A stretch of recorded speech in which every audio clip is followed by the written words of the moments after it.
I've got to compress about 8 years worth of experience in Afghanistan in terms of deploying surveys into now 11 minutes and 50 seconds. So you'll bear with me in terms of the comprehensiveness of my presentation. It's likely to be more illustrative of some key points I want to make in support of what Robert said and what Tom is going to say. Let's see. So just a quick summary of what we think of as a state being fragile, highly dynamic environment, great uncertainty. To me, the most important thing that we found when deploying surveys is that it's important to keep in mind that there are multiple interests and multiple actors. It's not just about doing the research, it's really navigating a survey program through a whole thicket of competition, opposition, and alliances. And so amidst all of that, you also have this whole issue of insufficient, unreliable information, weak local capabilities.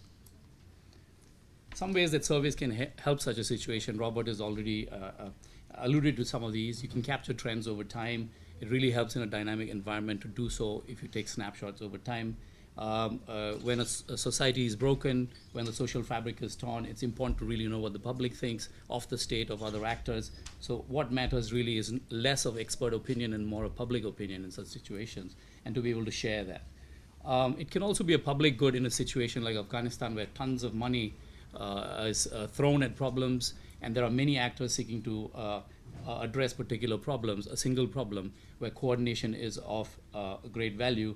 It's better than to think of this as a common baseline, as a way to better inform spending, to test some assumptions on key issues, etc. We also focus on something called local capacity. It's a topic that's entered development discourse in the last several years. I'll speak to that in a few seconds here. So given all of this, what are some of the varying objectives of TAF surveys? We do surveys all across the countries we operate in, which are 18 countries in Asia. Afghanistan pops up in some of these. But basically, it's just reiterating the points I made about informing government policy circles, informing program designs, measuring impact, etc. Going straight to the survey of the Afghan people, I see some familiar faces in the audience. I was here in November last year with Sunil and Tom and others talking about the specific findings of our survey. So I won't go into that. You can easily find that at our website. I've put the URL up there. But basically, after 2004, when we did a smaller survey, we have since deployed 6 surveys since 2006, and we will do one more this year. And it's a structured questionnaire amongst over 6,200 Afghan men and women. So that's the page. You can find it if you click that pretty picture there. You'll get the survey. Just to make it easier to think of the decision environment of doing surveys for us, kind of think about a pre-survey kind of a decision environment, during a survey decision environment, and then post-survey. This is particularly important if you're thinking about longitudinal studies. We really have to pay attention to the pre-survey and the post-survey decision environments. So what are some of the pre-survey challenges? Again, I'm not trying to be comprehensive. I'm just trying to give you some examples of difficult decisions we confront. It can't just be your objective. It has to be the objective of at least 2-3 other actors in the country you're in, simply because it's a fragile state context. You have the overwhelming need and imperative to collaborate with government because they are your hosts. Then there's the huge sort of inertia supplied by major development actors. You have to really pay attention to what the objectives are and try to see if what you're doing serves their interests or not, because you're going to be there for a while and going to be working on common problems. That then leads to the whole issue of partnerships. For what and with whom? Are you thinking about building capacity? Well, that's a different question than thinking about, well, you want to partner with NATO forces or you don't. You want to partner with government or not. And then the whole question, again, of ownership and accountability. Who is responsible for the findings? Is it really important to have locals interpret the findings? How do you get to plausible deniability of findings then? Would one person be more objective over the other? And if you ask them to interpret, do they actually have the capability? These are hard questions. Some people get really indignant about it. But if you're going to do research, you've got to put the research first. That's our opinion and our finding over the last 7-8 years. Let me just quickly go to the objectives that we had then for our surveys. Basically, one is just to do the research so that we can provide some credible information to policy shapers and makers in different audiences. But the second very clear objective we did have was to build the capacity in country to do surveys. And so we partnered with one organization over 6 cycles, where we went from just 100 or so enumerators to now well over 600 enumerators who are trained and have stayed, pretty much all of them, with the survey effort. Now they do most of the surveys that occur in Afghanistan in addition to ours, ABC, BBC, everybody else. Let's see. So what are some of the challenges during the survey? Again, I mean, this is not comprehensive, but you have to pay attention to what do you have in hand to start designing the survey. In the case of Afghanistan, there was no complete census available to us. Whatever was available was from 1979, which is a partial census. What do you do? So you try to find, obviously your work is going to be reported out to government, so you want to be sure that the Central Statistics Organization provides you some lists of projections so you can do some minimal sort of designing work. Obviously the first one has the most sort of uncertainty to it, but over several years, once you've deployed over 6,000 sample points, you get a better grip on where the populations lie, and you can adjust, even in the absence of census and electoral rolls. So for example, one of the ways that we coped with this is in urban areas you use maps and locality lists instead of electoral rolls. Trying to find the cursor here. Right. In terms of questionnaire development, again, there's this whole issue of, well, how compatible do you want to be with other researchers within the country and abroad. We have tried in our work to be consistent with some of the batteries found in the Asian barometers, the Latin barometers. We've consulted with the principal investigators of those. You have to think about who are the other audiences and what are the collaborative inputs you could obtain. But then once you start getting the inputs, you have to distinguish between curiosity questions and actionable kind of questions. So you don't want to ask questions that tend to just answer what's curious about it, like who's going to get elected or what's the chances of someone being more successful or not. You really want to be asking questions that deliver inputs for your design, for interventions. And that can get really difficult when there are powerful people involved, like the donor, who wants to know if they are appreciated or not. Well, is that useful or not? Or is that just curiosity?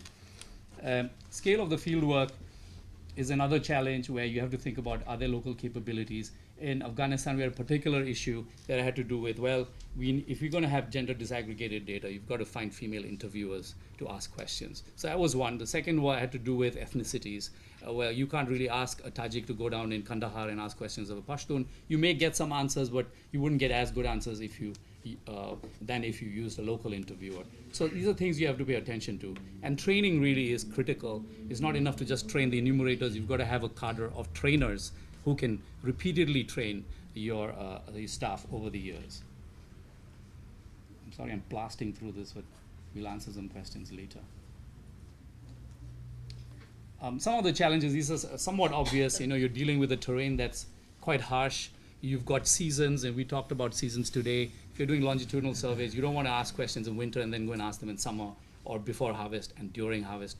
You know, you've got to be consistent with your cycle of asking questions. This is a critical issue for us. We couldn't ask questions in the winters, obviously. Many districts are not accessible. In addition to that, the spring in Afghanistan is also the spring when you have a lot of offensives, both from the government side as well as from the anti-government elements. So security is a big issue. I've already spoken about ethno-linguistic sensitivities. In terms of gender balance, respondent selection, travel restrictions, let's look at some of the issues there. You've got to have, in many instances, chaperones for your interviewers because they have to travel away from their sort of familiar social setting. So a designated cousin or a brother has to be involved. And if that's the case, then you have to budget for them. So it's a really serious effort where it's not only the cost of your enumerator, it's the cost of enumerator plus one. Now, in addition to that, you know, how do you deploy men and women interviewers? So out of 680 or so, we've had 340 each of women and men interviewers in our cadre of enumerators. How am I doing on time? Speaking fast. Yeah, you've actually got 4 minutes left. See? Some. So now I've only got 2 more slides, so I'll show you some pictures after this. Well, I mean, some post-survey and other challenges. Again, a very important point, and this is kind of brings us right back to the beginning. There is a real danger of overstating the findings, depending on who the audience is and who the donor is. You can get really excited about certain findings. Be very careful and be humble about what you're finding. We always say look at the direction and not really the magnitude, because that kind of gives you a shift in perception. It's hard to get at when you have problems with numbers. It's hard to get at the real magnitude. It's all kinds of issues with margin of error, all kinds of issues with replacement of sampling points, etc. So you got to be careful. there's a great temptation to say something that the donor really likes or what the government really likes. You have to really watch what you're saying, and I would rather just report the findings and deal with the in-depth issues later on in conversation or in follow-up analysis. And so in longitudinal survey, when is it that you go beyond the top line findings and start mining the data? For an organization like ours where we implement programs, we don't have a lot of time to stop and really think about the findings beyond what we report. What we've done to cope with that is really deploy a batch of academics and researchers who want to spend time mining the data. You've got to have data sharing protocols for that. And in our case, we make all data available, provided we've had a crack at analyzing it first.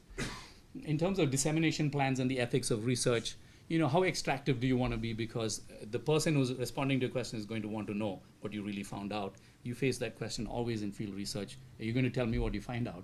And in fragile states, I must say that people don't really share what they find. Most of the donor community and the expats tend to get the information and deploy their programs or not, do what they choose with that information. It's rare that the information gets back to, let's say, the country or the fragile state that you're in. And so that's something to pay attention to. There are many people doing surveys in fragile states. You have to know what exactly you're trying to capture and what they're trying to capture, and try to share information at every step. Risk management, I alluded to some of this earlier. I'll use an example I gave to colleagues earlier. About in 2007, one of our media-related batteries reported 2% appreciation or coverage of a particular media station in southern Afghanistan.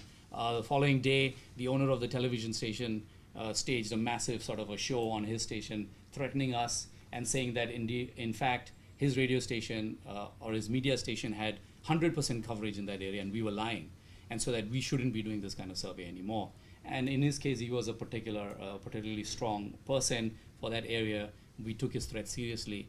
And so what that forced us to do was really adjust our media battery. Because people don't, in some cases, understand what sampling means and what, speaking to the entire population means. So the appreciation for research may not be there in a fragile state. And you have to really invest in getting people to know that you're performing a service actually by sampling the population and not really criticizing anybody.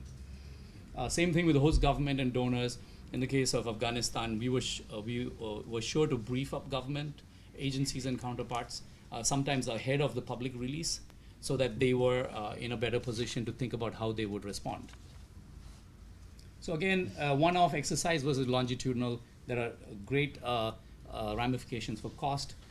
I would just say that we had to really stay disciplined to team timing and quality control costs. So for every cycle that we had, it's a 9-month cycle. The third week of every month was a milestone for us. So everyone in the team internalized that the third week of June was when we deployed 10 days worth of survey, several steps before that and after. But you have to have a timetable. It can't be ad hoc, and someone has to be put in charge of it in addition to just your survey team.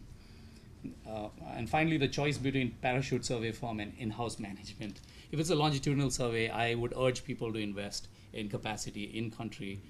I really worry about sort of the prescriptive nature of parachute consultants who don't really spend too much time there but feel that they could offer solutions, especially using survey data. Survey data, as Robert also said, it's really important to put texture and meat on that finding by contextualizing it with other kinds of research like focus group consultations.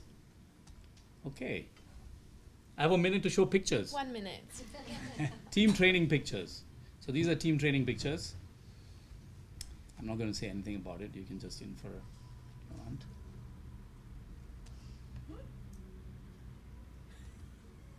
You don't think that's true, Hasina, what I just showed you? Very esteemed colleague Hasina Sherjan from Afghanistan. This is some of the terrain. These are just snapshots. I mean, it's not all of this. There are urban areas.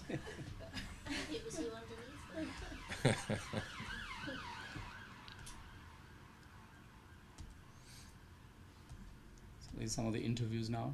That's really nice, bucolic.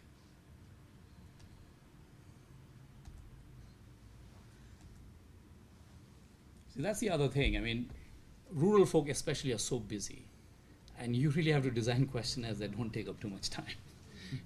Some people have 90-minute questionnaires, and for us, that's an extreme. I mean, 40 minutes would be all right. Thank you.